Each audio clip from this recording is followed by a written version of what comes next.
এটা মানুষের মনুষ্যত্ববোধ বলে কোনো জিনিস যা আছে সেটার থেকে বহু গভীরে নিয়ে গেছে, এটা নিশ্চিহ্ন করার জন্য। মনুষ্যত্ববোধ যেন কারো না থাকে, নৃশংস অবস্থা প্রতিটি জিনিস যে হয়েছে এখানে। যতটাই শুনি অবিশ্বাস্য মনে হয়, এটা কি আমাদেরই জগৎ, এটা কি আমাদেরই সমাজ, আমরা এটা করলাম। এবং যারা নিগৃহীত হয়েছে, যারা এটা শিকার হয়েছে, তারা আমাদের সঙ্গে আছে, তাদের মুখের থেকে শুনলাম কিভাবে হয়েছে। কোনো ব্যাখ্যা নেই। এটা ব্যাখ্যা থাকলে কিছু একটা হলে মানুষ বোঝে যে এটার কারণ ছিল।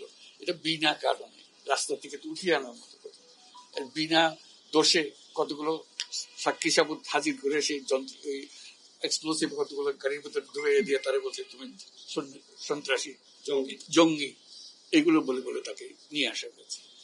এবং এইরকম ইন্টারোগেশন সেল, এরকম টর্চার সেল, এরকম টর্চার সেল সারা বাংলাদেশ জুড়ে আছে। সেটাও শুনলাম আজকে। আমার ধারণা ছিল যে এটা বোধহয় এখানে আয়নাগর বলতেছি কয়েকটা আছে, এখন শুনতেছি আয়নাগরের বিভিন্ন ভার্সন সারা দেশ জুড়ে আছে।